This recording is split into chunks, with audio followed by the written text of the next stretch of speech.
அந்த சதவீதம் எல்லாம் குறைஞ்சதுக்கு காரணம் என்னன்னா, மக்கள் வந்து அறிவில்லாம அறியாமையினால ஒரு திரை கவர்ச்சியின் பின்னாடி செல்னது காரணமா தான் இந்த மாதிரி குறைஞ்சது. அத கண்டிப்பா நாங்க மீட்டெடுப்போம். அந்த சதவீதம் கண்டிப்பா இரட்டிப்பாகலாம்.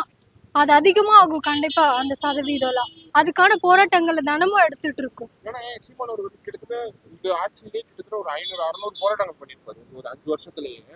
அப்படி மாறாத மக்கள் வந்து திரைக்கவர்ச்சி போட்டு போடுறாங்க, காசு போட்டு போடுறாங்க. இதை தாண்டி என்ன பண்ணணும்னு நினைக்கிறீங்க? இந்த புறம் நாம் தமிழர் கட்சி சீமான் அவர்கள் என்ன பண்ணணும்னு நினைக்கிறீங்க?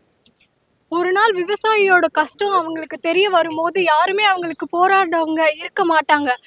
அந்த அன்னைக்கு அவங்க திரும்பி பார்ப்பாங்க, நமக்காக போராடினவங்க யாரு அப்படின்னு. அன்னைக்கு நம்ம சீமான் அண்ணாவை தேட ஆரம்பிக்கும் போது அப்ப எல்லாரும் சீமான் அண்ணாவை பின்னாடி தேர்ந்து வருவாங்க. இப்போ நீங்க நாம் தமிழர் கட்சியில எவ்வளவு வருஷமா இருக்கீங்க? ஏன் நாம் தமிழர் கட்சியில? நான் நாம் தமிழர் கட்சியில 5 வருஷமா பயணிக்கிறேன். நான் அதுல இணைஞ்சதுக்கு காரணமே இந்த இயற்கை சார்ந்த தற்சார்பு பொருளாதாரத்தை முன்னெடுத்து பேசுறதுனால மட்டும்தான் நான் இணைஞ்சேன். மற்றபடி திரை கவர்ச்சினாலேயோ இல்லை அவங்க எங்க அப்பா இருக்காங்க, எங்க தாத்தா இருக்காங்க, பாட்டி இருக்காங்கன்றதுனால நான் ஒன்றும் வந்து கட்சியில இணையல. என்னோட அறிவுனால அதை தேடி நான் கண்டுபிடிச்சு வந்து சேர்ந்த கட்சி தான் நீங்களே இது. போய் கேட்டீங்க நாம் தமிழர் கட்சியை சேர்ந்து? ஆமா, நானே போய் சேர்ந்த கட்சி தான் இது. இப்போ வந்து இப்போ நீங்க தோல்விக்கு அப்புறம் இப்போ உங்க ஃப்ரெண்ட்ஸ்லயே வந்து டிவிகேல இருக்கவங்களாம் இருப்பாங்க. ஆமா, அவங்க இருக்காங்க. கூடலாம் சண்டை, அவங்க கலாய்க்கிறது அதெல்லாம் நடக்குதா? புள்ளி பண்றாங்களா? அந்த மாதிரிலாம் இருக்கும். ஏன்னா அவங்களுக்கு அறிவு படுத்தல, அறிவு அந்த அளவுக்கு இல்லைன்னு தோணுது. அவங்க யோசிச்சு சிந்திச்சு யார் நம்மளுக்கு சரியானவங்கன்னு அவங்க தேர்ந்தெடுத்து ஓட்டு போட்டாங்கன்னா அப்ப அவங்களுக்கு அந்த மாதிரி பேச வேண்டிய நிலைமை இருக்காது. ஸோ நீங்க நாம் தமிழர் கட்சியில இணைச்சிருக்கீங்களா இது வரைக்கும்? ஆ எத்தனை பேர் இணைச்சிருக்கீங்க? என்னோட காலேஜ்ல இருக்கும்போது என்னோட ஃப்ரெண்ட்ஸ் எல்லாம் இணைச்சிருக்கேன். இணைச்சிருக்கீங்க. ஆ இப்போ ஓட்டு போட வச்சீங்களா? புரியல. என்னோட கல்லூரி நண்பர்கள்லாம் ஓட்டு போட்டாங்க. ரொம்ப நன்றி. அவங்க இப்போ வந்து நாம் தமிழர் வந்து தேர்தல் ரிசல்ட் வந்திருக்கு. அது எதிர்பார்த்த மாதிரி இல்லை அப்படின்ற போது நீங்க அதை எப்படி பாக்குறீங்க? இல்லை, இப்போ நமக்கு வந்து என்னதான் பின்னடைவு வந்திருந்தாலுமே நாம இதை எப்படி எடுத்துக்கணும்னா, இப்போ தலைவர் அவர்கள் வந்து களத்துல கிட்டத்தட்ட 33 வருஷம் போராடினாரு. அதுக்கு முன்னாடி அரசியல்லையுமே நிறைய பேர் நம்மளுடைய தலைவர்கள் வந்து போராடி இருக்காங்க. ஆனா நாம வந்து இதுலேருந்து பின்வாங்காம இது வரைக்கும் எந்த அளவுக்கு ஓடி இருக்கோமோ அதை விட இன்னும் வேகமா ஓட வேண்டிய தேவை இருக்கு. ஏன்னா இதற்கு முன்னாடி எப்படியெல்லாம் வந்து இதுக்கு முன்ன இருந்த ஆட்சியாளர்கள் எப்படி அடிமைப்படுத்தியிருந்தாங்கன்னா, போதை அடிப்படையில அடிமைப்படுத்தியிருந்தாங்க, பணத்தை கொடுத்து அதற்கு அடிமைப்படுத்தியிருந்தாங்க. ஆனா இன்றைக்கு வந்து திரை போதையில அடிமைப்படுத்தியிருக்காங்க. திரை போதையை வச்சு இன்றைக்கு வந்து ஆட்சிக்கு வந்திருக்காங்க. இதற்கு முன்னாடி உள்ளவங்க பணத்தை வச்சும் அவங்களோட ஆட்சி அதிகாரத்தை வச்சு பின்புலத்தை வச்சு பெரிய பெரிய பின்புலங்களை வச்சு தான் அவங்க வந்து ஆட்சிக்கு வந்தாங்க. ஆனா நாம வந்து எளிய பிள்ளைகள், நமக்கு எந்த விதமான பின்புலமும் இல்லை, பண பின்புலமும் இல்லை, அரசியல் பின்புலமும் இல்லை, அது மட்டும் இல்லாம சினிமா பின்புலமும் கிடையாது. இப்ப பெரியப்பா சீமானவர்கள் எப்படி எல்லாருக்கும் தெரியும் அப்படின்னா, அவர் வந்து முழுக்க முழுக்க மக்களுக்காக போராடினதுனாலதான் அவரை வச்சு எல்லாருக்குமே தெரியும். அப்ப நாம வந்து அடுத்த தலைமுறை பிள்ளைகளுக்கு வந்து நம்ம அரசியலை கடத்தணும். அதுதான் நம்முடைய இன்றைக்கு தேவையா இருக்கு.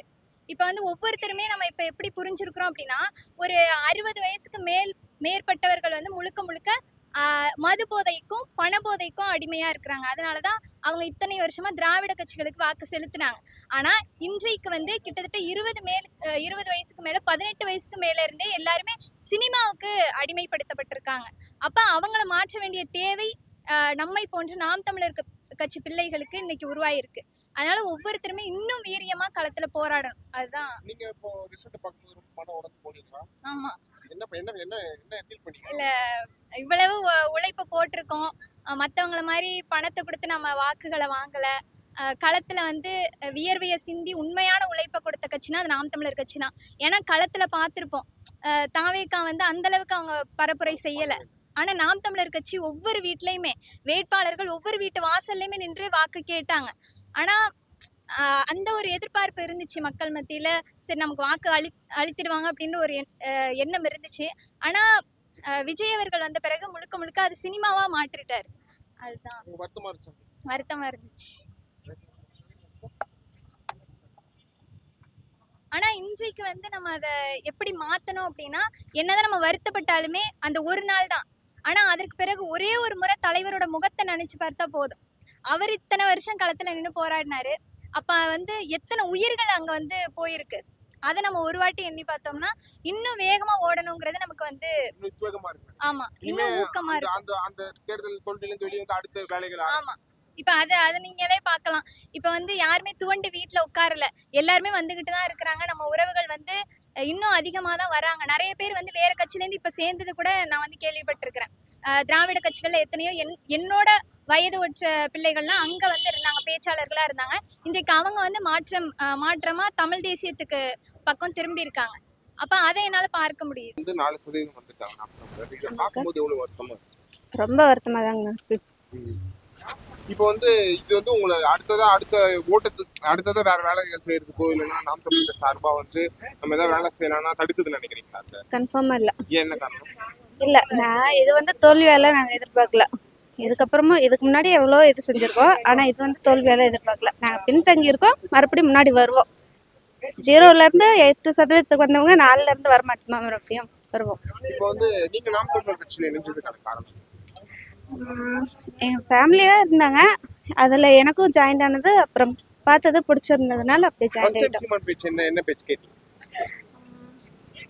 இதே மே 18க்கு ஒரு 3 வருஷத்துக்கு முன்னாடி ஃபேமிலியோட வந்திருந்தப்ப அப்போ கேட்டது தாங்க. அப்பதான் ஃபர்ஸ்ட் டைம் கேக்குறீங்க. அப்பதான் ஃபர்ஸ்ட் டைம் 4 வருஷத்துக்கு முன்னாடி வந்தது. அப்ப கேட்டதுக்கு அப்புறம் கண்டினியூஸா ஆமா, நீங்க கண்டிப்பா. எந்த தொகுதி? திருச்செங்கோடு. திருச்செங்கோடு தொகுதியில் எப்படி வேலை நான் போய் பிரச்சாரம் பண்ணீங்களா? மக்கள் என்ன சொன்னாங்க?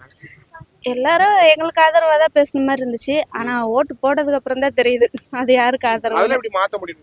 திரைக்கவர்ச்சியும் காசையும் தாண்டி நாம் தமிழரால் எப்படி ஜெயிக்கும்? கன்ஃபார்மா ஜெயிக்க முடியுங்க. திரைக்கவர்ச்சிய இதுக்கப்புறமும் திரைக்கவர்ச்சி இல்லாம மென்மேலும் இது செய்ய முடியும் எங்களால. நான் வந்து என் கூட எல்லாருமே கிட்டத்தட்ட ஒரு 50-60 பேர் களமாடினாங்க. கொள்கையை சொல்லி மக்கள் எல்லாருமே எதிர்பார்ப்போடு தான் இருந்தாங்க. கண்டிப்பா இவங்களுக்கு போடணும். அவங்களே நம்மளை தேடி தேடி நிறைய இடங்கள்ல கூப்பிட்டாங்க. இப்போ அதை வச்சு பார்க்கும்போது நிச்சயமா நம்ம வென்றுவோன்ற ஒரு எண்ணம் இருந்துச்சு.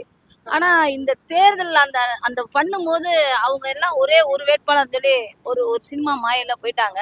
இப்போ நம்ம சொன்னது எல்லாமே சொல்லுவாங்கல்ல, போன உடனே தடுமாறுற மாதிரி, அப்படி தடுமாறி தான் வந்து எங்களுக்கு போடலை. இல்லை அப்படின்னா நிச்சயமா எங்க ஊர்ல வந்து வென்றதுக்கான எல்லா வாய்ப்பு சாத்தியக்கூறுமே இருந்தது. குறிப்பா நாம் தமிழர் கட்சியோட தோல்விக்கு விஜயோட வருகை தான் ரொம்ப முக்கியமா இருக்குது அப்படின்னு சொல்றாங்க. எப்படி பாக்குறீங்க? ஏன்னா குறிப்பா 8% வாக்கு வச்சிருக்காங்க. அது கண்டிப்பா 10 to 15% ஆயிருக்கும். ஏன்னா திமுக இருக்கிற கட்சியோட அந்த விருப்பங்கிறது இருந்துச்சு. அது இந்த விஜயோட வருகை தான் மாத்திருச்சுங்கிறாங்க. நீங்க எப்படி பாக்குறீங்க? நான் முதல்ல என்னன்னா, இன்னைக்கு இப்ப வந்திருக்கிற அந்த 4 விழுக்காடு தான் அரசியல் படுத்தப்பட்ட இளைஞர்கள். அப்ப இதுக்கு முன்னாடி 8.22 விழுக்காடு வாங்கினது என்ன அப்படின்னா, அரசியல் படுத்தப்படலைன்னா கூட அந்த 3 பேத்துல யாரு நல்லவங்க அப்படின்னு சொல்லி ஏதோ அப்படின்னு சொல்லி போட்டாங்க. ஆனா இன்னைக்கு விஜய்னு ஒரு மாயை வந்த உடனே அரசியல் படுத்தப்படாதனால அந்த 4 விழுக்காடு இன்னும் வர இருக்கு, அந்த 8 விழுக்காடு சேர்த்து அங்கேயே போயிடுச்சுன்னு. அவ்வளவுதான். இன்னும் நாங்க நிறைய இளைஞர்கள் வந்து அரசியல் படுத்தப்படணும். இன்னொன்னு நாங்க நிறைய களப்பணிகள் நிறைய செஞ்சதுனால சொல்லுவாங்கல்ல, அதிகமான டோஸுமே சில பேருக்கு ஒவ்வாமை ஆயிரும் இல்லையா? அதனால மக்கள் வந்து நாம் தமிழர் கட்சி மக்கள் கேட்காமலே நிறைய இடங்களுக்கு நாங்க போய் உதவி செஞ்சிருக்கிறோம். ஸோ அது கூட ஒரு வேளை ஒவ்வாமையா இருக்கும் அப்படின்னு இப்ப நம்ம அதையும் கொஞ்சம் சிந்திச்சு பார்க்க வேண்டியிருக்கு. எந்த எதிர்பார்ப்பு இல்லாம வேலை பார்த்த 234 தொகுதி வேட்பாளரும் வந்து டெபாசிட் இழக்கிறாங்க. அது கேட்கும்போது எவ்வளவு மனசு கஷ்டமா இருக்கு? இது மனசு கஷ்டம் அப்படிங்கிறத விட நாம வந்து சரியா வேலை செஞ்சோம், அவ்வளவுதான். இப்ப என்ன ரிசல்ட் அப்படிங்கிறது வந்து எங்களுக்கு கிடையாது, மக்களுக்கு தான். இது வந்து சரியா தேர்வு எழுதாம அவங்க தான் வந்து தோல்வியை சந்திச்சிருக்கிறாங்க. நாங்க வந்து வெற்றியை தான் செஞ்சிருக்கிறோம். கொள்கைப்படி இந்த 234 தொகுதி வேட்பாளரோ களத்துக்கு வராமலையோ இல்ல வேற ஏதாவது யார்ட்டையா காசு வாங்கிட்டோ இல்ல பின்னடைவு பண்ணாங்கன்னா மட்டும்தான் அது நாம் தமிழர் கட்சிக்கு தோல்வி. நம்ம சரியா களத்துல நின்று அங்க இருக்கக்கூடிய ஒவ்வொருத்தருமே ஒவ்வொரு குழந்தைங்க எல்லாருமே களத்துல நின்னதுனால எங்களுடைய சிலபஸ் சொல்லுவாங்க இல்லையா, நாங்க பாடத்திட்டம் சரியா வச்சிருந்தோம். படிச்சு தேர்வு எழுதாத மக்கள் தான் வந்து தோல்வியில இருக்கிறாங்க. நாங்க எப்பயுமே வெற்றியில தான் இருக்கிறோம். நாம் தமிழர் கட்சி அவ்வளவுதான். இனி மீண்டும் வரதுக்கு வாய்ப்பே இல்லைங்கிறாங்க. இன்னும் கொஞ்ச நேரத்துல இந்த அரங்கத்துல பாருங்க, மீண்டு வர்றோமா இல்லையான்றதை நீங்க பாருங்க. 2031 களம் எப்படி இருக்கும்? ஏன்னா 6 வருஷம் 5 வருஷம் ஆட்சியை பாத்துற போறாங்க. கண்டிப்பா கண்டிப்பா இனி என்ன மக்கள் தீர்மானிப்பாங்க? நிச்சயமா வந்து மக்கள் வந்து பார்ப்பாங்க இல்லையா, எது அதாவது இப்ப கவர்ச்சி அப்படிங்கிறதுக்கும் யதார்த்த களத்துல பொருளாதாரம் தற்சார்பு இந்த வளங்களை பத்தி உள்ள ஒரு தேவையெல்லாம் மக்களுக்கு வந்து ஒரு 2 ஆண்டு கழிச்சே புரிய ஆரம்பிச்சிடும். அதனால திரும்பவும் அண்ணன் சீமான் அவர்களை நாம் தமிழர் கட்சி உறவுகளை நிச்சயமா மக்கள் வந்து தேடுவாங்க, வாய்ப்பு இருக்கு. எங்களோட எண்ணம் இன்னொன்னு என்ன அப்படின்னா, இவ்வளவு நாள் சாதி அரசியல் தான் ஜெயிக்கும், பண அரசியல் தான் ஜெயிக்கும், மத அரசியல் தான் ஜெயிக்கும்ன்றத வந்து யார் இன்னைக்கு உடைஞ்சி சுக்குநூறு ஆகி போச்சு. காசு கொடுக்காதவங்களுக்கும் ஓட்டு போட்டிருக்காங்க, யார் வேணா கோலம் போடட்டும், புள்ளி என்னமோ நாம் தமிழர் கட்சி தான் வைக்கும், காசு கொடுக்காம ஓட்டு வாங்கின மாதிரி இன்னைக்கு நாங்க திராவிட கட்சியை துரத்தணும்னு நினைச்சோம், அதை துரத்தி இருக்கிறோம். அது எப்படிக்கா பாக்குறீங்க? குறிப்பா வந்து அதிமுக திமுக தாண்டி இங்க அரசியலே பண்ண முடியாதுன்னாங்க. விஜய் வந்து உங்களோட முரண்படலாம் என்னோட பண்ணலாம், ஆனா திராவிடர் இல்லாத ஒரு மாறும் என்பது மாறாத விதி அப்படிங்கிறத இந்த 2026 ஆட்சி வந்து மக்கள் வந்து சொல்லியிருக்கிறாங்க. திரும்பவும் சொல்றேன், இதுவும் மாறும். மாறும் என்பது மாறாத விதி. 2031 நிச்சயமா மாறும். நன்றி.